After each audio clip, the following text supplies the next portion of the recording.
Hey, Debbie Lawrence, welcome to the show that is David Anderson talking market data. I mean, we all know that market data is showbiz, really. So, sorry, I'm having it up a little bit, but it's all a bit of fun. So, Debbie, welcome. Thank you for doing this. Thank you for having me, David. My first podcast. Yeah, we had a few technical problems, but we surmounted those. That's all the fun of doing this. Can I ask you, I know you very well, but can I ask you to sort of explain where you sit? And rather jokingly to begin with, I did confess that sometimes looking from the outside in on London Stock Exchange Group, there are a lot of moving parts and there are lots of different people who all have similar titles. What is your role in the London Stock Exchange Group? I can totally understand that. And it has been a company that's had a lot of change certainly ever since they acquired Refinitiv, what feels like a long time ago now, but only 3 years. So essentially the way I describe my role is I look after and care for all of the commercial data that we have within the data analytics function. I wear 3 hats within the organization. I care about the actual data assets in terms of their relevance and competitiveness within the market. So, for example, ESG 5 years ago was the topic du jour, less so now. Yeah. Now it's private markets. So working with my team as well as the business and customers to really identify what data assets we need to be investing in, but equally what of our existing data sets do we need to improve the quality, the timeliness, etc. So those are the data assets such as commodities, economics, etc. But in order to execute on that responsibility, we have a sourcing strategy. So are we going to buy, build or partner? We obviously curate and own our own data sets as well. But a lot of the times we have to go out and source that data from market participants, exchanges, etc. So that decision point sits within my responsibility, and that's where the data acquisition aspect sits. We have over 1,500 supply relationships within DNA, spanning across 4,500 contracts, which adds additional complexity into the world. So that's your morning. What do you do in the afternoon? That's my morning. And then in the afternoon and into the evening, I do data governance, luckily supported by a very strong team and a relatively new team within what is DNA, and really looking at what our internal data governance needs to be. How can we flip that to make it more meaningful and commercial to our clients, but equally scanning the horizon constantly for data regulation. Very topical at the moment, obviously, with AI, but equally you've got regulation, data transfer regulation, EU regulation coming out around ESG. So it's never ending, the world of data regulation, but that's both internally as well as externally. So those are the 3 hats I wear. The data acquisition responsibility I tend to do on behalf for the group, because obviously as much as possible, we leverage our group contracts to allow for FTSE Russell or the markets team or post-trade to benefit from those arrangements. So where possible, that is the one function that I perform on behalf of the group. I mean, I'm conscious of time because we took so long technically to get going. I know we got a hard stop. And there's so much. I mean, I was intrigued. The ESG comment with the current political situation, interesting how that's going to evolve. That's a whole topic in its own right, which we won't have time to cover. I'm really interested, not today, but on another day, about the private markets, which I think is a new hot topic, very hot topic. Very hot. And but again, that's always a podcast in its own right. So let's hold those for another day. I think that there's 2 broad topics that I wanted us to chat about today are that data acquisition hat that you've got on. And I think it's because I've been following a few other conversations I've had on this podcast, and I'm going to ask you to talk generally about this. One of the difficulties is the sheer complexity, confusion about terms and conditions of data policies, and then the diversity. So it's a double whammy, if you will. Individual policies are complicated in their own right, and then there's lots of different ones. And I think you guys in your data acquisition role, I just ask you, how do you guys at LSEG wrestle with that? What are you doing about it? I mean, because again, there's a double whammy. You're taking data in and you've got to deal with those terms and policies and reflect them. But then you have your own terms and policies. And I do sometimes say internally that I need to be careful that I'm not speaking out of both sides of my mouth, because obviously I care about all the inbound data contracts, but equally DNA has outbound data contracts that are equally challenging in terms of data rights and data usage. and you've heard me speaking about this, David, I think the world of the financial services when it relates to data and all the data contracts is hugely complex. There's no common language.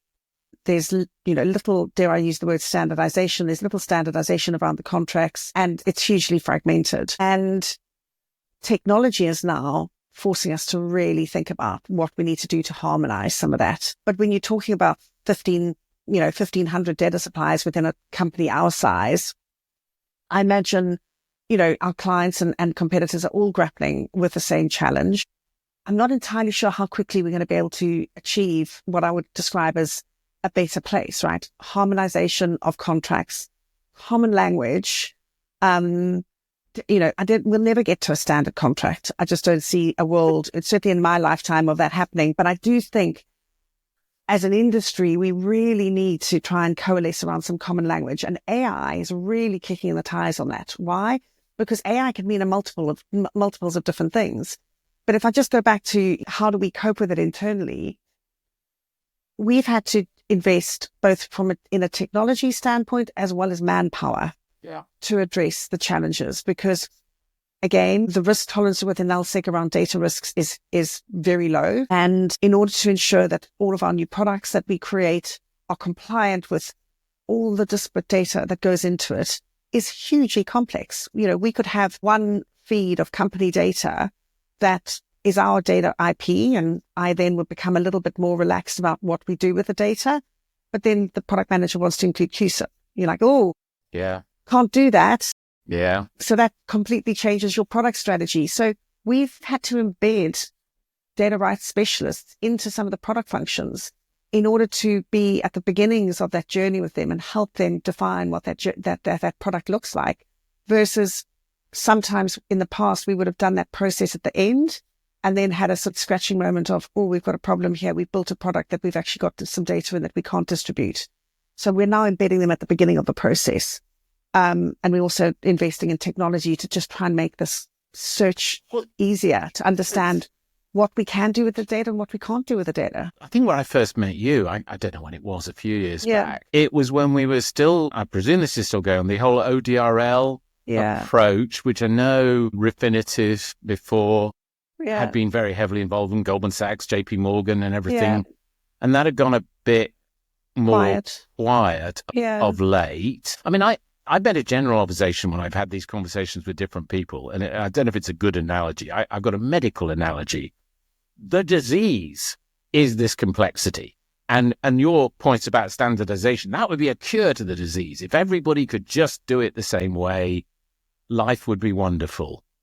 But finding a cure is a nightmare. I just don't think it. No, I think we have to try and find a way to address the symptoms. Exactly. And make the symptoms not so painful. So the analogy we use is maybe not disease, but we either use a wine or a cake analogy. Yeah. Right? If we can find a way to, by leaning into all the work we've done internally around the metadata, around our data lineage, data compliance, data rights, if we can find a way to expose some of that to our clients to help them address these questions, then we start to relieve some of those symptoms, right? Yeah. Today, if a client comes to their account manager or their client success manager to say, I want to do this for the data, can you let me know? The question tends to bounce around the organization, and it finally lands in my team. We noodle over it and look through contracts and read, liaise with lawyers, and we go back and we go, no, you can't, or yes, you can. But that takes an inordinate amount of time and it leads to a huge amount of frustration. Wouldn't it be great if we actually could just allow our clients to self-serve a little bit and say, I'm taking this data, what can I do with it? Or I'm taking this data, am I licensed to do what I need to do for the data? Which is what the ODRL project was supposed to... But it was focusing very much on exchanges, right? And the world is bigger than just exchanges. So I think, that's what we're trying to look at. And it's certainly it's not going to be perfect, and it's going to have legal caveats all over the place. Yeah. But at the same time, it's going to allow the ability for our clients to self-service. And whenever I'm in renegotiations with our suppliers now, I'm desperately trying to get them to simplify some of the language and some of the terms. And why did they resist? I mean, why is this a problem? Surely everybody wants this all to work well. Are people being deliberately obtuse? I don't think they are. I'm being almost flippant saying. I think on the AI language, you can see the language that's just been written by the lawyers to try and protect themselves from the unknown. Yeah. So I think some of the AI language that we're seeing is definitely quite deliberate at the moment, deliberately grey, because nobody really knows where this is all going. But I think the other answer is money, David. We make a lot of money out of data, and we, the industry, not necessarily just LSEG, there's a lot of money to be made. And if you just have to look at the exchange fees and other data providers who've just tweaked and nuanced the licenses and themselves, and putting ourselves in that camp, to protect IP in some cases or recognize a revenue opportunity. But every new license adds further complexity.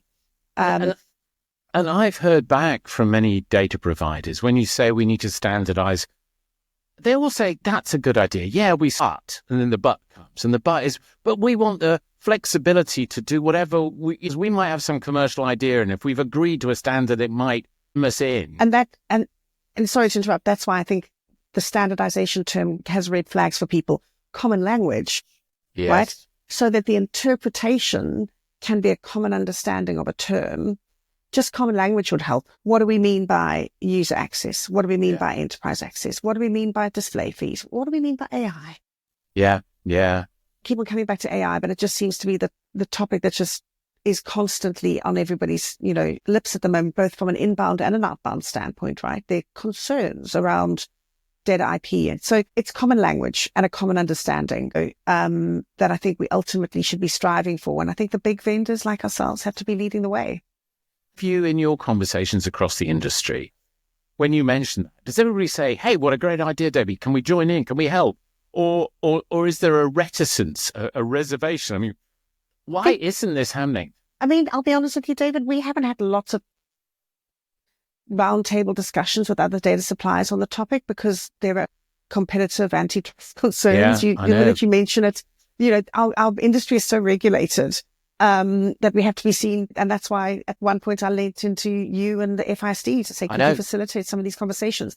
So I think there's a hesitance to be seen to be colluding on language. But I think what we need to do is, like on the AI side, we have this responsible AI charter.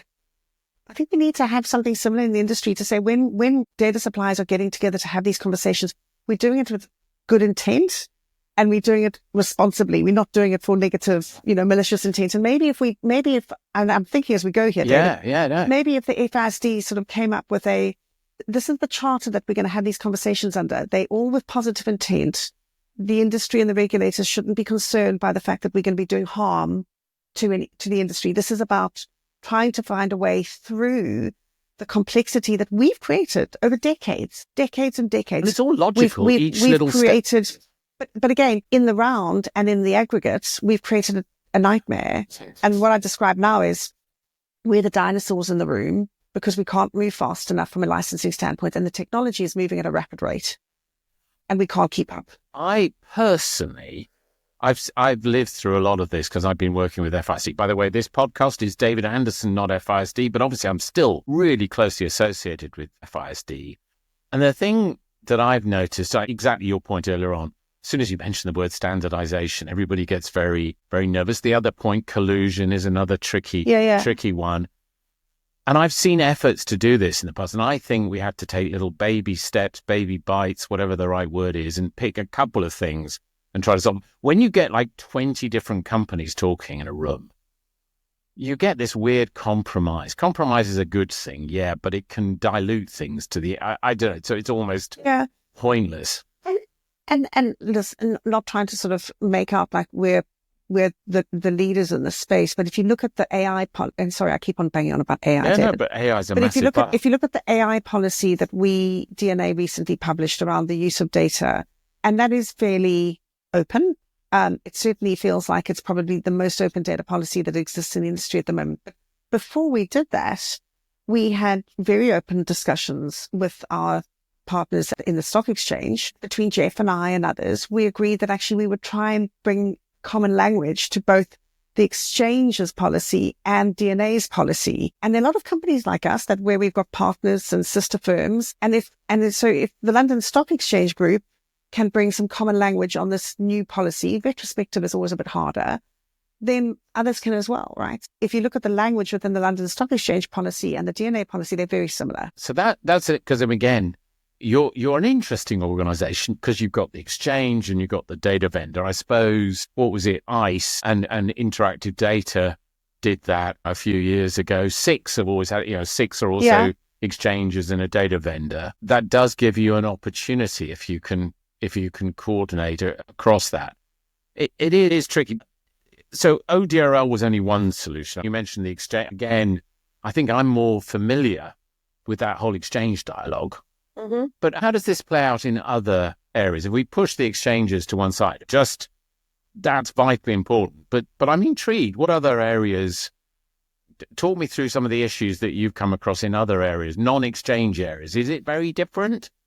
Is it better? The exchanges are particularly complex in the numbers of different licenses they have. But if you look at any other big data provider, look at the ratings agencies, look at some of the big commodity providers, and even arguably, to be completely blunt, possibly some of our own. I'm actually less in the weeds of our own data policies out than I am of inbound, which is weird. I probably should get a bit more fair on that one. But I think there's complexities everywhere. The bigger the data organization, the harder it is at times to navigate through all the complexities. And if you look at big companies, ourselves, S&P, where you've got different arms within that organization, they're all not aligned either because they've grown through acquisition and there's not alignment. And we all know how long it takes when you open up anything with a legal language in it. It just takes quite a long time to align, and the downstream ramifications that have to be taken into account. And I would say a lot of it, not all of it, is well intentioned, and you want to start off simple, but then you just say, well, what about this situation? What about that situation? What about on a Wednesday? And then suddenly everybody wants it to be simple, but in fact, I've got an observation. You can't have simplicity and flexibility. No. You can have simplicity and then it's inflexible because and look, I'm not criticizing, I'm not praising. Bloomberg, your arch rivals, bluntly speaking, have a pretty simple model, but it's very inflexible. I mean, Reuters, Thomson Reuters, Refinitiv, and now LSEG have a much more flexible approach, but it's much more complicated. I don't know how you square that circle. But I think also the flexibility does mean that we have to be prepared to collaborate and lean into a lot of the conversations with clients. And if you look at the conversations we're having on a daily basis with clients at the moment as to what they want to do with data, they all have aspirations to serve their customers with data, both internally and externally. And we end up spending a lot of time in meeting rooms on a whiteboard, brainstorming it. So I think you have to be prepared. If you want the flexibility, you have to be prepared to lean into the conversations in a very collaborative way and help find ways through it. I mean, because nobody wants to. The one thing that I can hold true is nobody intentionally wants to be non-compliant with their data, but some of the times it happens unintentionally because either a product that was released 10 years ago as compliant, the licenses have changed in those 10 years and we had either the myths missed it or the product isn't able to keep up or something happens along the way. So nobody, no company intentionally is non-compliant on their data. Well, it's just interesting. It happens over time. I've got another podcast I already recorded with a good friend of mine, Ollie Cadman, who used to be at London Stock Exchange Group, and he's done but focusing on the whole notification, because you've got the complexity and the diversity policies, but then they keep changing. And how do you keep people up to date? So there's sort of three dimensions of it. Well, you can't keep up, which is why things like data catalogs, data dictionaries, digital data notifications, all of that kind of stuff, we have to lean into technology. The industry has to lean into technology to remove that friction. And if you look at some of the bigger data consumers, the Goldman Sachs, the Fidelities, the BlackRocks of the world, where they consume vast quantities of data, they must be inundated by the amount of data notifications they get from all their data suppliers. So we have to find a way to match a data notification to say, David Anderson, you're taking this data. A data notification has come up. You've got 90 days to comply, and it needs to trigger something from a technical standpoint versus sitting in your inbox, which we all know most of the time. I mean, I've got thousands of emails that I haven't read, probably not to be quoted, but you can't possibly, the human can't possibly keep up. We're segueing into AI. The AI conversation now isn't a separate conversation. It intersects with everything we're doing. But one of the AI capabilities could be Exactly. simply monitoring all of that stuff and automating. That's one of the... But also recognizing that we have that data license. We use that data. Here's a data notification. I need to notify Joe. I need to notify whatever, or I need to do something in the system to be compliant. So I think AI is going to be, I think there are huge opportunities with AI. I think there are naturally some risks. Yeah. And which is why we do need to be responsible and conscious and make some very conscious decisions around when to use AI and when not to use AI. But I think the opportunities outweigh the negatives in my personal opinion now. I might regret that in 5 years' time, but at the moment, I think the opportunities are endless. You were enjoying yourself in Paris recently. I saw, it's a hard life, Debbie, but somebody's got to do it. I mean, what was that all about? It was funny. It was funny. I'm so not into the celebs world, and we were on the Eurostar. And you'll be going to Davos next, Emily Prince sat next to me suddenly starts to get very, very excited. She was like, Sam Altman. I'm like, who? Yeah, I know who he is, yeah. But it was good. But joking aside, what was that all about? That was the regulators, the governments, everybody trying for Europe to have a new way forward with AI. So the summit was interesting and it was huge. The world leaders and the business leaders were kept very much apart. And we really were there to facilitate a round table around the need for trusted data in AI. Unfortunately, the attendees were very restricted, so I didn't get to sit on a lot of the other panels and listen in. But I think it was very much a recognition that you've got potentially two world powers in AI, the US and China, potentially. Uh-huh.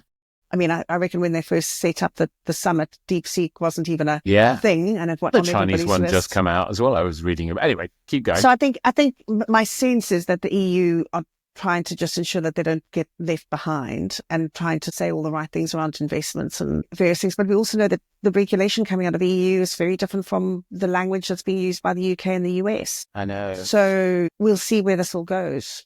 And in our little world of market data, I was saying offline to you before, and I see it, there's two dimensions. Well, one of the key dimensions is intellectual property rights and the concerns about that. Yeah, AI can do these wonderful things, but how it does it is consuming vast amounts of data to be training these models. And when we're talking about generative AI, and where does this data come from? And are different companies' intellectual property rights being sacrificed? I think they are to a certain extent, but I think that horse is bolted. Yeah. Because I think with the exception of those items like a news article, which is copyrighted, a photo or a picture that's copyrighted, it's very difficult to really prove that an AI model has used our LSEG's company financials versus S&P's company financials or Bloomberg's company financials. So, and this is a conversation that we've been having internally, because we allow for some of our data to go onto the public internet, we have to accept the fact that that data is going to be scraped by LLMs. And we either have to accept that and be a piece of it, or change our commercial model and say, we're not going to let the data on the internet. We haven't got to that decision point yet, but there's a recognition that that is happening. And is there any point in trying to prove that that's your IP? There's not a chance, right? But it could, because there's a difference between data IP that is, let's say company financials, right? Yeah. Everybody says to me, oh, Debbie, it's commoditized data. There's little value in it. And I'm like, I agree with that statement if everybody wants to go and singularly download company financials from 57,000 publicly listed companies in the world. All in a different format. All in different formats. So fill your boots, go and download Microsoft's financials, LSEG's financials, download them all, and you can process them all, and you're not going to be charged for it. No problem. But where it's not commoditized, and it's just where data vendors, add value, is we onboard it all, we harmonize it, we put it into a singular data model so that you can compare apples to apples. Now, so that's sort of quite a different statement to make, to say, well, this commoditized data has no value. And I think that's the data that is difficult to prove that it's your IP versus anybody else's, right? Because it's coming initially from the public, but you're adding a level of secret sauce on top of it, or not necessarily so secret, but you're adding value. You're adding value to the process by transforming and harmonizing the data. But on the other hand, you possibly have other data, which is much more akin to our IP, such as our deals league tables. Yeah. that's much more easy to prove that it's our data versus anybody else's. So it's difficult, right? There's no one size fits all in the world of data IP. But it's quite difficult to prove. David Anderson's model looks at your league table, maybe looks at Bloomberg's and S&P, whatever, and come up with David Anderson's league table, which happens to be exactly the same as yours. I mean, is that... Which is why we don't let our league table onto the public internet. Got it. But is it safe from that access if it's not on the public internet? I mean, time will tell. I mean, look at what Reuters and Dow Jones have done, right? They've insisted that their news goes behind a $1 paywall. Yeah. And you can still access it. You can pay $1, but it needs to be behind a password. Because I was reading something on my news feed this morning, and it was about the British government want to relax the AI rules of what can be trained on authors and all copyrighted material. And it was a particular author who was saying training models can actually learn the style of a particular author. And you would be able to say, write me a children's book in the style of Enid Blyton. And because it's read all of Enid Blyton's books, it could do that. This author was saying it wouldn't be very good, but it would sort of feel and sound a bit like... And I mean, if I said I want a league table in the style of LSEG Group, and it's learned the style, I don't know. My brain at some point just wants to explode with it all. I know. I think the possibilities are endless, and I think that's really where it comes down to the responsible AI principles. I think in our world, in the immediacy, i.e. in the next 2 to 3 years, if you look at all of the use cases that are being presented to us, both internally and externally, the primary use case that people are trying to solve for is data discovery, right? We have so much data. We don't know where to find it. How do I put a chatbot or how do I put a co-pilot on top of it to just enable productivity as it relates to data? There's less of that. Well, I want to use AI to ultimately replace a data supplier. I think there's recognition that you need good data to come into these tools. I think there's a separate discussion around some of the technology as to public versus private, or large language models versus small language models. But the biggest use case I can see is data discovery. And on our side, from an internal standpoint, is how do we use AI to make that, if going back to my company fundamentals example, how do we use AI to make that process more efficient, faster, better quality? So that the downstream consumer can get better quality, faster data. Because, I mean, David, when I first started my job 10 years ago doing company fundamentals ops, we were sending clients a file every Saturday.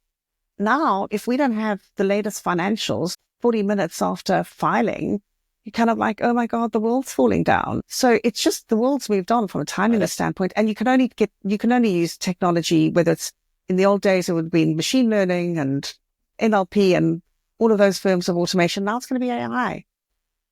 To quote a colleague, it's an evolution, not a revolution. Yeah. And the evolution is picking up pace. That's one of the things I've got, it used to be every year or 2 years, and now things are just getting faster and faster. New developments. I mean, it's great. And it's interesting what you said. Everything what you said is interesting, but a particular point I picked up, that public-private, because, what is on the public internet can be pulled into training models. But effectively, if you're sending data to XYZ customer in a PDF or some sort of data format, they can put that into their own training model. I mean, I suppose that is kosher. So I'm not the right person to answer this question, David. It might be worthwhile doing something with, say, somebody like an Emily Prince from our world. I'd love to. What she tells me is most of the models have largely been trained. And actually training a model is very, very expensive. And when we talk about using AI, we, the industry, we're actually not talking about training LLMs, because for the most part, ChatGPT 4 and 5 and all of them are largely already trained. This is about how do we train the model to understand the language, i.e. the prompt that you're going to ask to say, can you please tell me the best performing fund in the UK over the last 5 years? It's training the model to understand that prompt and then accessing the correct data to give them you the right answer.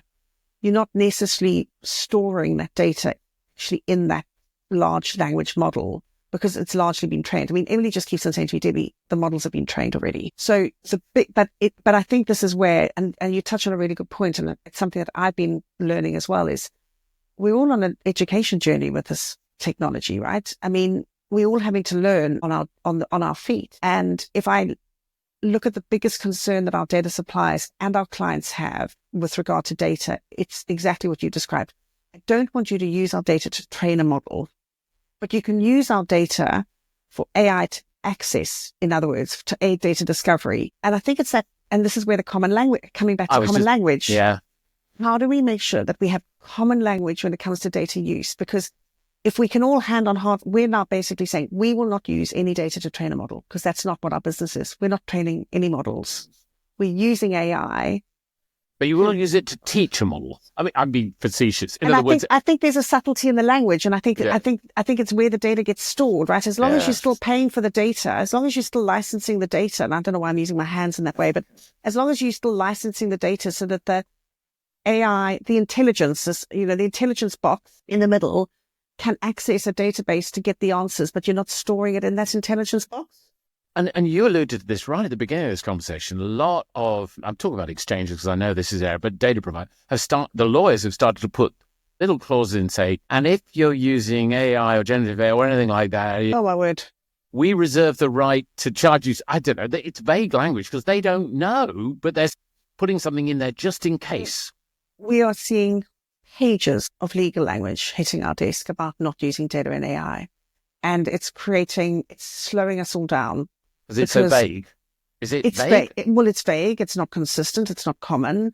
But but we're getting it from both inbound data suppliers and clients. Yeah. So you can imagine you've got a small legal team that actually understands some of this, and they just got a backlog of having to deal with all of these requests from both clients and data suppliers. For the most part, my teams are now well versed on it to try and get the clients comfortable with what we want to do with the data, and then we land on a language that everybody's happy with. We will not use your data to train a model. However, we want to use your data to aid data discovery, blah, blah, blah, blah, blah. But there are always some outliers that are just a little bit more difficult and tricky to work with. I'm conscious of time, Debbie. We've probably got 5-10 minutes left. Well, actually, can you give me 5 minutes worth on private data? My understanding of the word private data is publicly quoted companies on public stock exchange like the London Stock Exchange. That's public data. Yeah. Then you've got all these companies that are private. I think Databricks was an interesting example recently where they raised money through private equity that you would normally have gone to a stock exchange for. Yeah. Is that what when you talk about private markets, is that what you're referring to? Yes, exactly. So it's not just private company data, which again, we've been investing in over the years, and there are 57,000 publicly listed companies in the world, hundred millions of private companies in the world. But obviously there's only a certain percentage of those that the investing community are interested in. So there's the private company aspect, but then there's the private fund, private equity, venture capital, all of that information that is becoming really, really valuable, but hard to find. Well, it's private. It's private. I mean, why do you think BlackRock paid what they did for Preqin? I mean, that was an interesting move of theirs because they can clearly see that from an investable universe that's what their clients are beginning to look at. So where do you use the data to benchmark yourself against them? You're a data company, a data analyst.